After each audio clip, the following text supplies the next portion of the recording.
Gavin Newsom and Kamala Harris could be heading for a high-stakes showdown. The California governor and former presidential candidate are top Democrats to watch for in the 2028 presidential election. And though they have both had long political careers in the Golden State, the Hill's Amy Parnes writes, they have strategically and methodically stayed out of each other's way. That could soon change. Amy joins us to discuss her latest reporting. Amy, you have a great quote in your article. It comes from Gary South, a Democratic consultant who has worked for the governor. He says, it might not be the polite thing to say, but the dirty little secret is that Harris is yesterday's news and Newsom is today's headlines. How widespread is that sentiment inside the Democratic Party? I mean, it's pretty widespread. I think there are people who are allies of the former vice president who say, look, she did such a great job stepping in at the last minute with 107 days. She almost won. She deserves another chance at it. Hillary Clinton got another chance after she didn't win in 2008. A lot of people think that Kamala Harris did better and she deserves another chance. And the former vice president herself is still sort of considering it. I think people around her say that, she's considering all options. She obviously was considering running for governor. She ruled against that. But they think that she has every right to step in if she wants to. But would you say there are many more Democrats who kind of see Newsom as the heir apparent and somebody that would be better positioned to run in 2028? Is that what you're saying?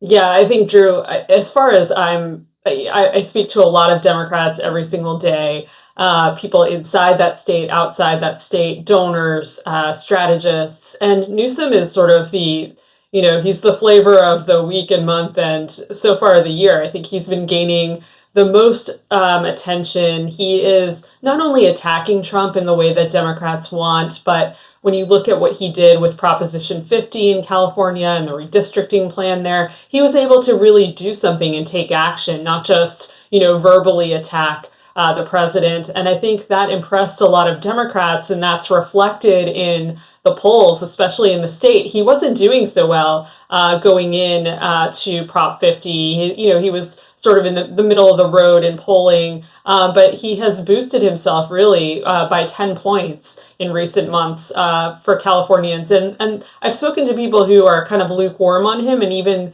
were a little more, they were likely to support him now because they were so impressed with what he's done lately. Do Newsom and Harris represent different ideological factions of the Democratic Party? Like, if we were to play out a Democratic primary that includes both Newsom and Harris, what would the attacks look like? I think that they're very much in the same lane, if you will, Drew, and so I think that's problematic for them. I think that obviously they're from the same state, and looking into this, the reason why I wanted to do this piece to begin with is because they share a lot of the same allies and the same consultants and the same fundraisers. And what's going to be interesting about that is who these consultants and donors go to if and when both of them do step in. But I do think that right now a lot of Democrats are they prefer Newsom, but I'll be curious to see what the former vice president does to sort of gain more attention lately. Certainly her book tour, a lot of Democrats feel like that hasn't gone as well.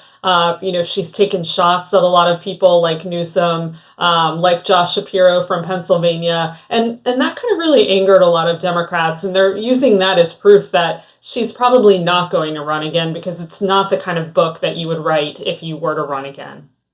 What's the relationship between Harris and Newsom? You described them in your article as frenemies in California. Yeah, it's something I heard time and again when I was reporting the story, and even before now. It is sort of like the dirty little secret that they say that they're close friends, but there has always been a little bit of tension there. They came up together. They were very strategic in what they ran for and what offices they held as to not get into each other's way. I think because they share some of the same people. But this collision course, if you will, could happen because both of them have always had presidential ambition. And I think that they're both very much eyeing each other right now. I think that much has been evident in their sniping against one another.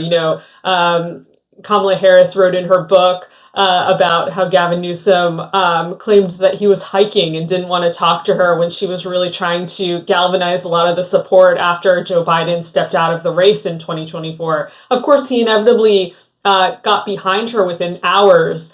And so he thought that that was a little unfair, I think, and tried to call her on it. And she wrote back. He texted her, and she wrote back, I'm on my book tour. I'll get back to you later." So that kind of gets at the tension that very much exists between these two very high-profile Democrats. It seems almost certain that Gavin Newsom intends on running in 28, but not so clear about Harris. What are insiders saying about the likelihood that Harris eventually ends up getting into that race?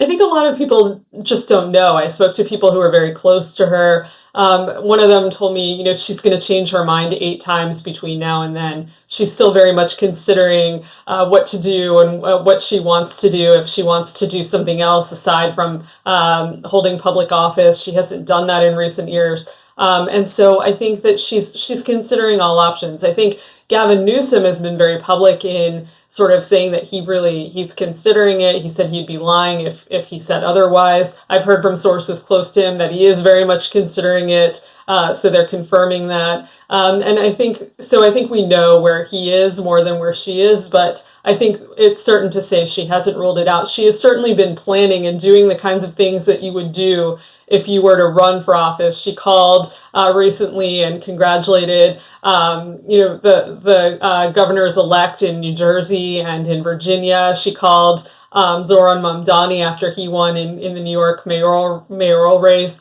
And I think, she has a PAC that's collecting money. She bought her list from the DNC. She's been doing all the kinds of things that you would do if you were still very much considering running for higher office. Another interesting quote you have in your article came from a Democratic donor. They said that Harris versus Newsom is like being asked to choose between mom and dad. A lot of deep-pocketed Democratic donors in California. Would either Harris or Newsom have a clear fundraising advantage? I think right now Newsom probably would have a bit of an advantage, but Harris campaigned. She knows a lot of these donors. She's very close to a lot of these donors, and it's true. That's the kind of conundrum that exists if both of them get in. That a lot of people, it will try to get at their loyalties and where they are, and I think there will be maybe some hurt feelings if they're both in this race.